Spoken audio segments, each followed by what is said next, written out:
Assalamualaikum warahmatullahi wabarakatuh. Hari ini hari Ibu. Jadi marilah di hari Ibu ini kita mengingat jasa ibu-ibu kita dan mengingat serta bagaimana ibu kita dulu menyayangi kita dan meneruskan kasih sayang itu dengan menyemangati istri juga anak-anak perempuan kita untuk bisa menyayangi anak-anaknya seperti ibu kita menyayangi kita dahulu sampai kita besar dan sampai di akhir hayatnya. Ibu itu selalu luar biasa dan oleh karena itulah juga Indonesia ini mengenal konsep ibu pertiwi, di mana negara bangsa yang mengayomi seluruh warga negara dan semua yang tinggal di dalamnya. Teman-teman yang baik, yang sehat terus, kemudian juga jaga sampai kena COVID ya, karena COVID masih terus naik tiap harinya. Walaupun kita perlu bersyukur karena yang sembuh juga terus makin banyak.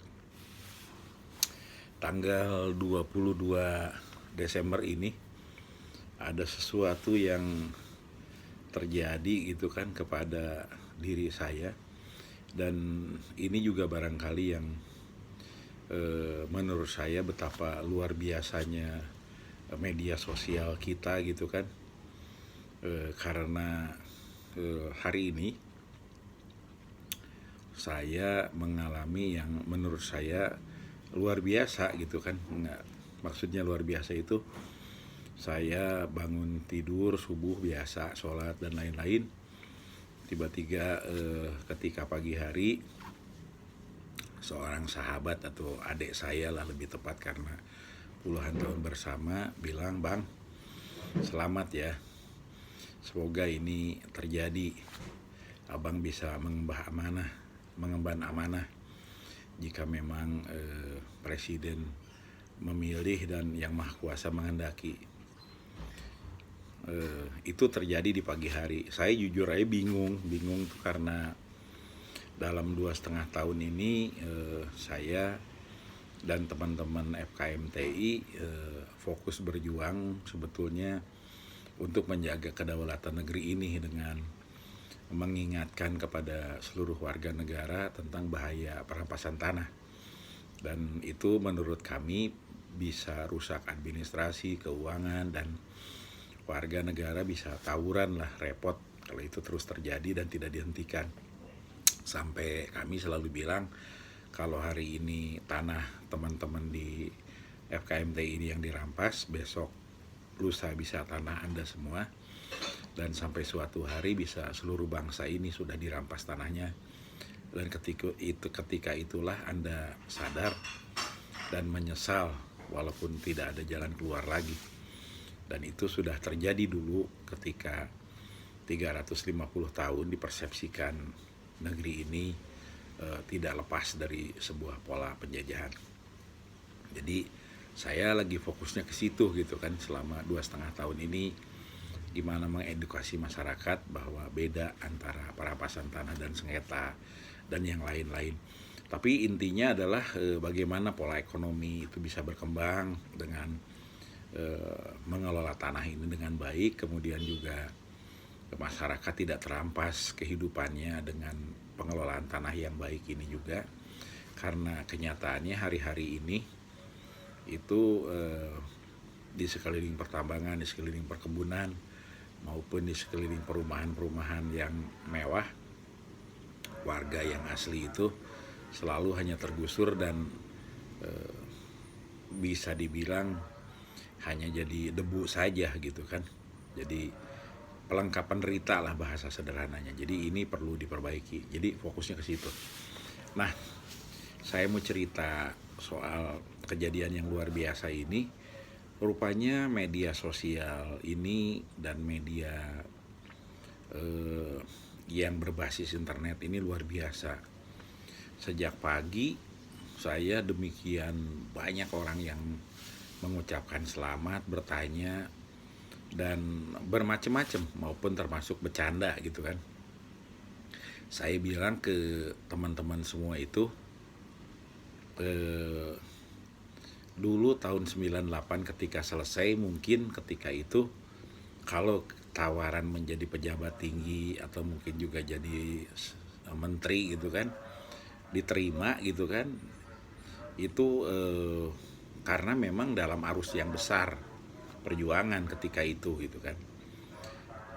Tetapi ketika itu saya merasa sebagai salah satu yang ada di kelompok menjaga negeri ini tetap utuh dan melakukan reformasi, lebih baik tetap di luar dan menjaga proses ini bisa berjalan terus gitu kan. Jadi tidak memilih untuk masuk menjadi anggota partai ataupun masuk menjadi calon atau dipilih ataupun apa, tetap aja basisnya berkegiatan di masyarakat bersama masyarakat gitu kan. Nah, tetapi peluang itu kalau ingat ya ketika itu ada sesungguhnya, karena ditanya di ini tapi kita bilang selalu enggak lah, kita ingin ngawal terus. Kemudian juga pada proses-proses politik yang kita hanya membantu gitu kan, itu pernah juga terjadi gitu kan di 2009, ikut proses gitu kan, kemudian juga ikut ya berdinamika lah.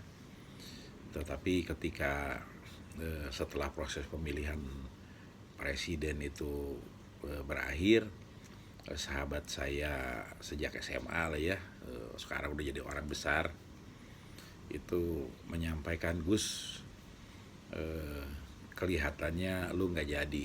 Yang nyampein ini adalah Hairul Tanjung gitu kan, karena di partai itu bapak ini dapat suara terbesar sehingga jabatan menteri itu kelihatannya akan diambil oleh ketua fraksi sebelumnya karena dia nggak bisa jadi ketua DPR.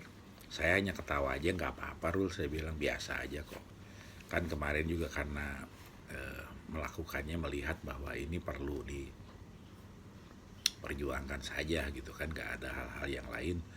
Dan kita ingin bahwa negara ini terus aja maju ke depan gitu kan, jadi nggak ada feeling guilty ataupun apa dan lain-lain. Jadi biasa-biasa aja lah. Kan yang paling penting itu berbuat baiknya gitu kan, semampu kita gitu kan. Jadi itu yang kedua. Nah, khusus untuk hari ini itu saya nggak ngerti bagaimana proses pemilihannya sehingga nama saya dimasukkan gitu kan. Kemudian juga itu begitu rame sampai anak saya, istri saya gitu kan nanya, dan saya bilang itu anggap saja sebagai penghargaan kepada apa yang saya dan teman-teman FKMTI lakukan, sebagai semangat gitu kan supaya negeri ini tetap berdaulat. Jadi saya tidak menanggapinya ini dengan berlebihan, biasa aja gitu kan, karena prosesnya juga saya kira itu alamiah saja. Ada adik-adik saya mungkin yang saya yakin kenal benar dengan saya gitu dalam perjalanan panjang,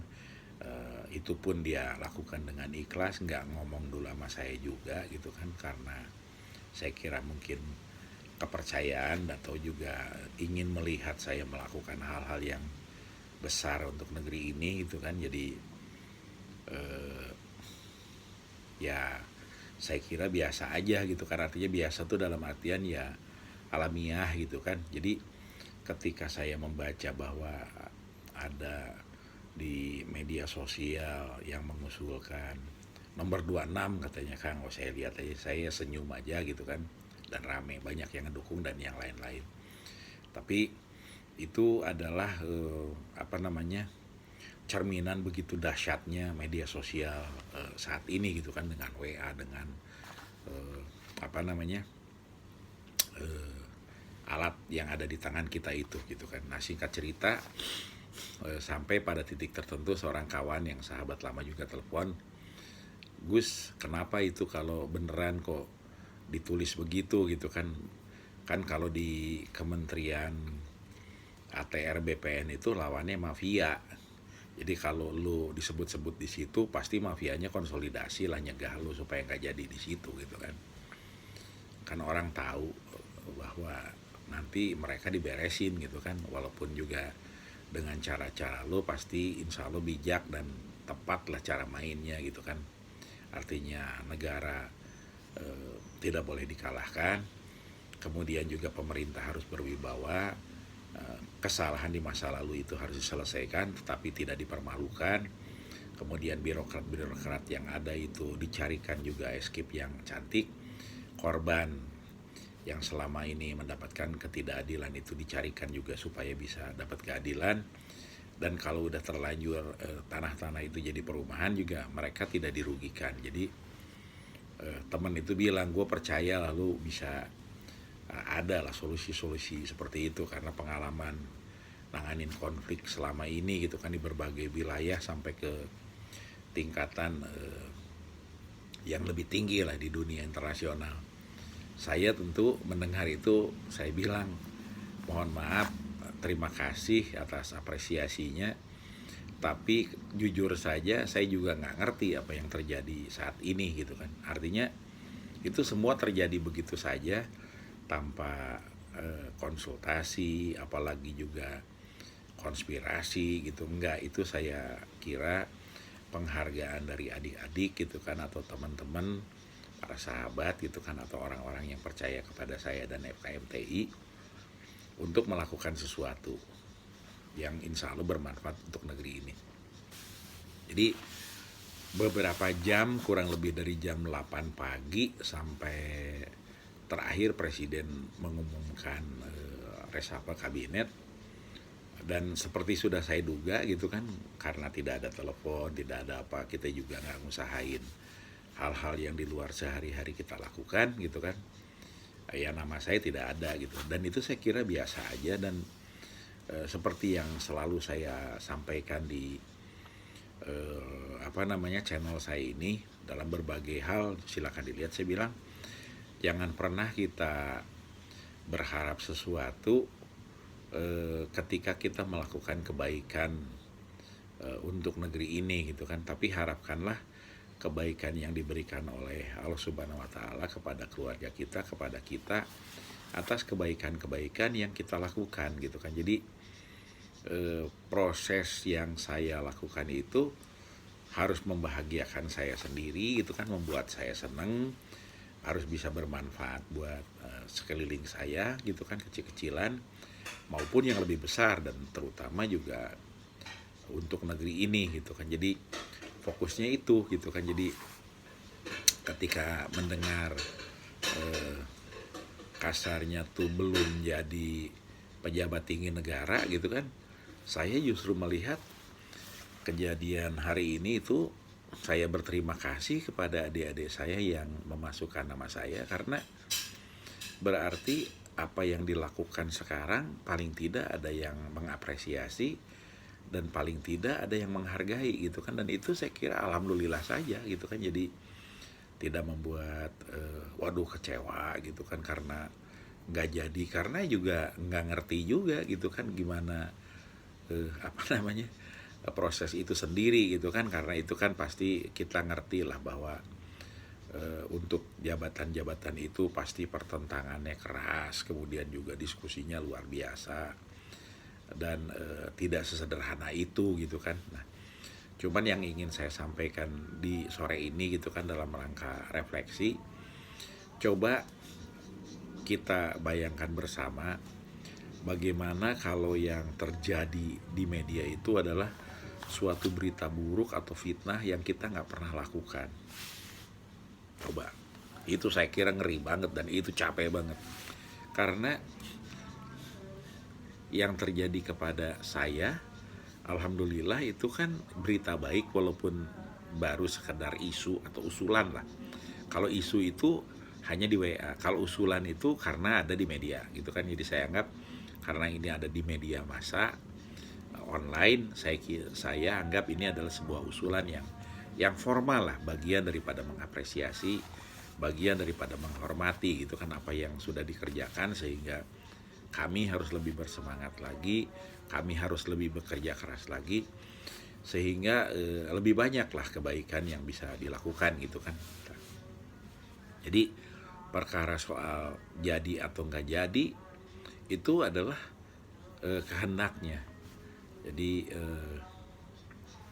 yang maha kuasa itu yang nentuin gitu kan, bukan kita bilang harus terjadi atau apa segala macam gitu kan. Nah, ini juga barangkali menjadi bagian yang semoga untuk bapak-bapak yang kemarin duduk di kursi kabinet tersebut dan sekarang diganti, barangkali itu menjadi bagian proses yang amanahnya mungkin hari ini sudah tergantikan gitu kan oleh orang yang dianggap oleh pemerintahan hari saat ini gitu kan diperlukan untuk lebih sesuatu lah yang kita harus hargai juga, dan itu juga menjadi bagian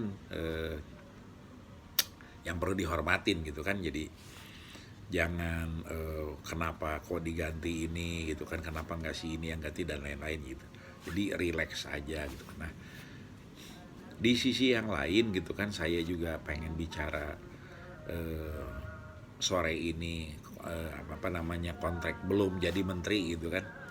Itu lebih kepada sebetulnya bagaimana sesungguhnya kita harus terus bersemangat melakukan hal-hal yang terbaik untuk negeri ini gitu kan. Jadi saya melihat bahwa hari-hari ini tuh penting banget untuk kita semua tidak melakukan kampanye saja gitu kan. Maksudnya tidak melakukan kampanye saja kan, hari-hari ini tuh hari-hari yang bukan pilkada, pileg, pilpres gitu kan. Jadi kita lebih bagus lakukan saja yang bisa kita lakukan dengan sekecil apapun manfaatnya.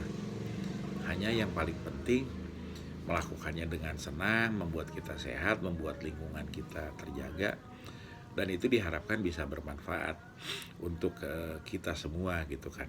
Jadi saya ngajak gitu kan untuk terus bersemangat, untuk terus melakukan yang terbaik gitu kan. Jangan terpengaruh katakanlah misalnya begini, waduh ini kemarin kalau Pak Agus jadi di situ gitu kan, banyak hal yang bisa dilakukan nih untuk memperbaiki ini dan itu gitu kan. Nah, maksud saya kenyataannya kan keputusan sudah diambil oleh pemerintah, oleh Pak Presiden gitu. Kita harus hargai, jangan terus kecewa lalu kemudian mengendorkan semangat gitu kan buat anggota FKMTI atau yang terhubung dengan FKMTI di seluruh Indonesia gitu kan. Tapi saya berharap justru ini menambah semangat Bapak Ibu sekalian di seluruh negeri untuk melihat bahwa ini saatnya kita mampu untuk melakukan penyelesaian persoalan itu, dan persoalan perampasan tanah ini sekarang sudah naik ke permukaan gitu kan. Jadi sudah menjadi bahasan warga, pemerintah di negeri ini gitu kan. Jadi ini harus diapresiasi dengan positif lah.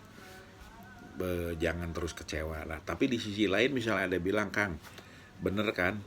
Tuh ketika namanya Kang Agus dimunculkan, para mafia bersatu kan, sehingga tidak terjadi apapun di situ.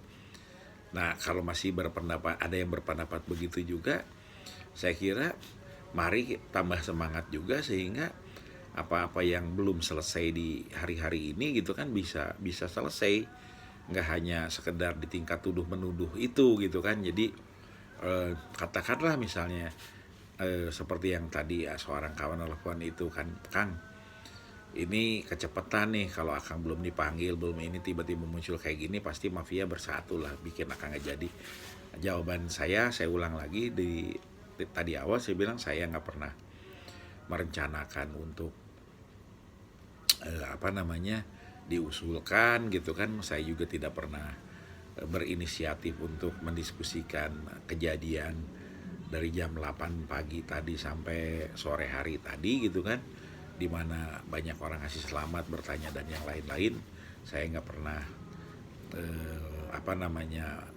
lakukan itu gitu kan. Jadi saya kira semua itu lillahi ta'ala saja, dan ketika keputusannya sudah diambil ya jangan patah semangat untuk teman-teman gitu kan, tapi malah harus makin bersemangat untuk memperjuangkan perampasan tanah itu gitu kan, sehingga negeri ini bisa lebih baik lah tertata. Nah, itu mengenai cerita hari ini yang judulnya saya kira menarik tuh, belum jadi menteri gitu kan. Jadi biar fenomenal juga di tanggal 22 Desember ini gitu kan, ada cerita dari saya yang tiba-tiba terjadi gitu kan, tanpa saya ngerti sababnya gitu kan. Jadi itu. Nah, sekarang mari kita lihat bahwa 10 hari lagi itu sudah tahun baru gitu kan, udah tahun 2021. Tahun 2020 ini kita benar-benar terfokus, terkuras karena persoalan yang dihadapi bersama-sama itu COVID dan Corona. Dan kawan-kawan juga bilang bahwa itu belum tentu akan selesai dalam waktu cepat. Nah, tetapi dengan diangkatnya Bang Sandi gitu kan, terus kemudian juga Ibu Risma gitu kan, Ibu Risma di Menteri Sosial, saya kira mudah-mudahan perhatian dan fokusnya Bu Risma dulu di Surabaya ini sekarang bisa tercurahkan dengan baik dan semangat yang luar biasa, karena di Surabaya kan sukses ya Ibu jadi menteri jadi wali kota Surabaya. Nah, mudah-mudahan di Kementerian Sosial ini juga begitu gitu kan, karena negeri ini benar-benar butuh perhatian gitu kan. Nah, khusus Bang Sandi Uno nih di Menteri Pariwisata nih, saya sebetulnya bersemangat itu karena punya mimpi di mana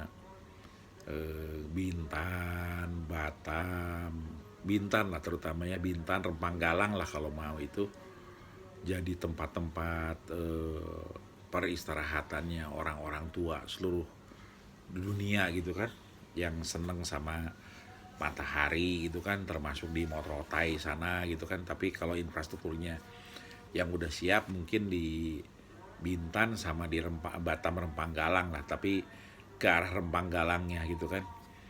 Jadi mulai dari tempat yang dibikin eksklusif, kemudian nyaman, karena sekarang mulai terlihat juga bahwa banyak orang-orang tua tuh nggak ada yang ngunjungin, nggak ada yang ngajak main gitu kan.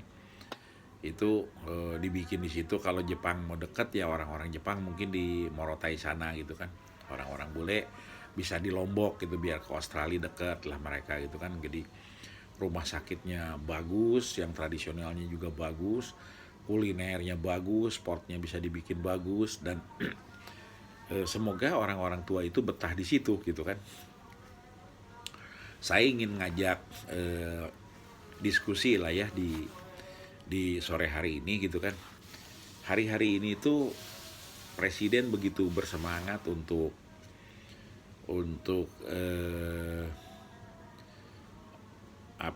memberikan penghargaan dan menjaga pekerja migran Indonesia gitu kan, karena dilihat sudah hampir 160 triliun lah rupiah yang setahunnya tuh masuk ke negeri ini karena itu gitu kan. Walaupun hari-hari terakhir ini juga banyak diskusi di mana diharapkan bisa lebih banyak lagi orang pergi tetapi aman, dan setelah pulang itu punya UMKM lah di kampungnya masing-masing. Artinya tidak selamanya di pekerja migran di luar negeri yang mengakibatkan anak-anak dan suaminya menjadi berantakan kalau yang perempuan gitu kan. Nah, tapi saya pengen nyampein dengan fokus orang supaya bisa punya penghasilan itu gitu kan. Nah, kalau di Batam tadi gitu kan, di Rempanggalang dibikin seperti itu, kemudian di Lombok dibikin seperti itu, kemudian di Morotai juga dibikin seperti itu.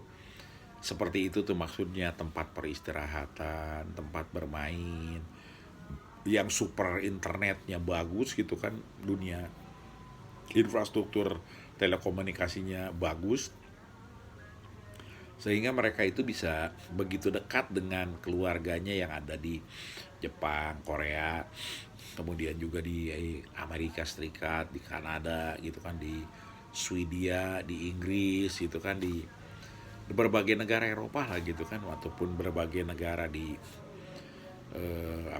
Amerika gitu kan, termasuk juga di Jepang dan Korea dan yang lain-lain gitu kan, sehingga mereka terasa dekat. Kemudian juga pengobatannya bagus, terjaga, dan harganya kompetitif, maksudnya lebih terjangkau, lebih murah di Indonesia ini, walaupun dengan kondisi seperti itu jauh lebih tinggi harganya dari yang umum di Indonesia ini, sehingga Indonesia ada profitnya dan ada pembangunan dan banyak lapangan pekerjaannya. Saya kira dalam jangka panjang itu kalau bisa, nggak usah banyak-banyak lah, 10 juta orang aja orang tua hidup di Indonesia itu, Indonesia saya kira akan luar biasa itu. Jadi daripada kita hanya bermimpi kalau Perancis itu berapa tahun yang lalu bisa 55 juta wisatawannya, Indonesia masih ngejar 20 jutaan, Malaysia udah di atas 20 jutaan, maupun juga Thailand, dan itu kan hanya 10 hari paling lama gitu kan. Nah kalau dengan pola ini gitu kan, bisa, kalau direncanakan itu selama musim menuju ke dingin dan setelah musim dingin, artinya 6 bulan mereka di Indonesia, atau malahan mereka hidup setelah di atas usia 60 tahun itu lebih happy di Indonesia gitu kan, sampai mereka meninggal dikuburkan dengan baik di sini gitu kan, dibikin dokumentasinya di apa segala macamnya, dan itu dibikin juga ketika sanak saudaranya datang ke Indonesia itu bisa nyaman gitu kan, bisa tidak terhambat gitu kan. Itu saya kira bagusnya luar biasa gitu kan. Nah tapi apa yang disampaikan barusan adalah, marilah kita memandang bahwa pasca COVID ini boleh jadi dunia itu makin hari makin berubah, dan hal-hal yang sebelumnya ada itu bisa berubah gitu kan. Jadi semua perlu bergerak dan meyakini bahwa ketika sebuah bangsa tidak terus memperbaiki dirinya, maka bangsa itu akan digantikan oleh bangsa yang lainnya. Seperti di peradaban-peradaban yang kita tahu gitu kan. Jadi dulu di aborigin itu kalah cepat berkembang, sehingga sekarang justru bangsa-bangsa dari Eropa yang ada di situ yang lebih maju lah di benua Australia. Begitu di Amerika Serikat, ketika bangsa Indian itu kalah cepat dengan bangsa-bangsa dari Eropa maupun dari Asia, sehingga Amerika Serikat seperti itu gitu kan. Dan itu sudah terjadi dari mulai dulu Mesopotamia, kemudian juga Kanaan ya, terus kemudian juga zaman Persia, Mesir gitu kan, Mesir, Persia, kemudian juga terus sampai ke zaman yang tahun-tahun sekarang ini.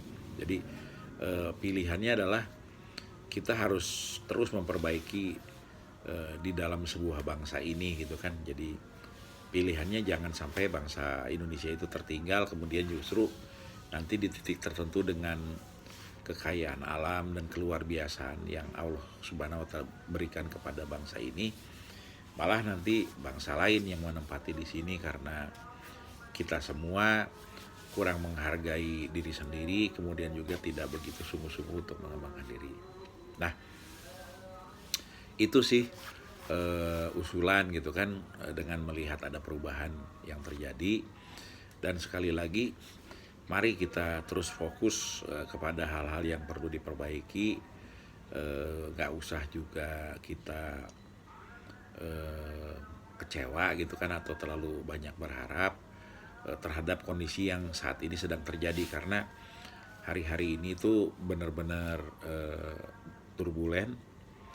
Walaupun sudah 9 bulan, tapi mari kita maklum dan kita doakan, justru kita semangati supaya makin hari makin baik gitu kan. Jadi perubahan kabinet yang terjadi hari ini gitu kan, ada beberapa yang diganti itu, baiknya kita doakan supaya yang diganti bisa menerima, kemudian juga yang mengganti itu bisa menambah energi yang positif, kemudian juga menambah semangat, sehingga perbaikan itu terjadi terus dan semuanya menjadi lebih baik. Kalaupun ada beberapa hal yang mengganjal di masyarakat ya, termasuk yang kemarin meninggal saudara kita itu 6 orang, itu masih banyak pertanyaan. Kita doakan yang sudah meninggal itu diampuni dan oleh Allah Subhanahu wa taala ditempatkan di tempat yang baik, itu insya Allah. Kalau itu kecelakaan lah ya, artinya walaupun nanti semuanya kan oleh yang formal, tapi kita sebagai masyarakat biasa mendoakan siapapun yang telah mendahului kita supaya diampuni, kemudian juga mendapat tempat yang baik gitu dan terbaik. Mudah-mudahan nanti ada solusinya juga, artinya dalam solusinya itu tidak terjadi lagi hal-hal yang bisa memberikan pesan dan persepsi kepada masyarakat bahwa begitu mudahnya seseorang kehilangan nyawanya gitu kan. Mudah-mudahan tidak terjadi lagi di negeri ini. Nah, di sisi yang lainnya lagi itu kan kita berharap bahwa makin hari negeri ini terus makin baik, karena pada kenyataannya kalau kita lihat sejarah peradaban manusia, kebenaran dan keadilan itu selalu punya cara dan jalan sendiri. Jadi yang terjadi itu semua, kalau kita lihat proses di alam semesta itu sukar untuk menghindar dan lari kecuali bertobat dan diampuni gitu kan. Semuanya ada catatannya, semuanya ada balasannya gitu kan. Jadi sehingga sebetulnya untuk orang-orang yang beragama, pilihan untuk meminta maaf, bertobat atau meminta ampun itu pilihan yang utama gitu kan, karena kita percaya ketika sampai di titik tertentu kita berpulang, maka tidak ada lagi yang namanya maaf, ampun dan yang lain-lain gitu kan. Jadi marilah kita mengembangkan segala sesuatunya dengan budaya dan cara yang lebih baik, dan kita yakini bahwa yang paling penting itu kita berbuat baik saja, melakukan yang terbaik, dan dengan semua yang baik-baik itu kita lakukan, insya Allah lebih baik gitu kan. Jadi di ujung cerita ini gitu kan, tetap harus bahagia, belum jadi menteri itu. Dan yang paling penting dari kejadian hari ini adalah berterima kasih kepada yang mengapresiasi, kemudian juga itu harus menambah semangat untuk terus melakukan perjuangan dan perbaikan. Banyak hal yang seringkali ketika kita lihat itu tidak memuaskan kita, ataupun kita anggap itu kurang pas, tetapi sesungguhnya boleh jadi itu yang paling baik dan paling tepat untuk diri kita sendiri gitu kan. Jadi mari terus berjuang, mari terus melakukan yang terbaik, jangan pernah berhenti, jangan pernah menyerah, karena negeri ini itu butuh kebaikan-kebaikan. Coba kita hitung ada 270 juta orang. Ketika masing-masing orang melakukan 5 kebaikan saja setiap hari, itu tercipta di bumi Indonesia ini ada 1 miliar lebih kebaikan ya. Jadi 1.350.000.000 juta kebaikan. Itu kalau satu orang itu berbuat baik 5 kali sehari.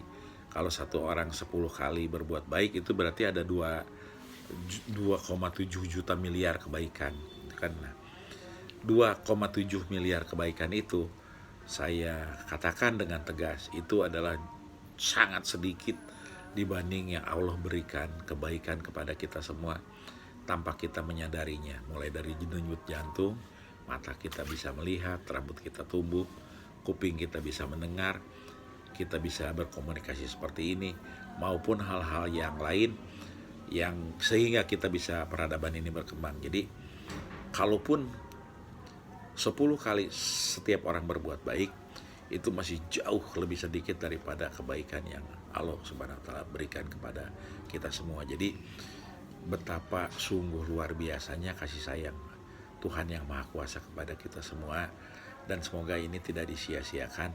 Oleh karenanya marilah kita berbuat baik, beriktikad baik, dan melakukan yang terbaik supaya negeri ini terus makin baik setiap harinya. Demikian, terima kasih. Assalamualaikum warahmatullahi wabarakatuh. Tetap semangat bangsaku, tetap berinovasi, tetap melakukan yang terbaik. Semoga tempat pariwisata atau untuk orang-orang tua itu bisa jadi pikiran bersama dengan kesehatan dan yang lain-lain itu di berbagai pulau yang tadi saya sampaikan, sehingga jadi kejadian.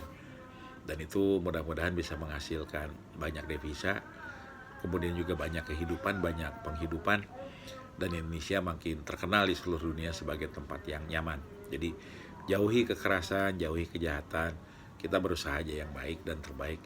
Kita minta sama Allah Subhanahu wa taala bangsa ini aman. Mudah-mudahan semuanya terus menjadi lebih baik karena berkahnya, karena ridhonya.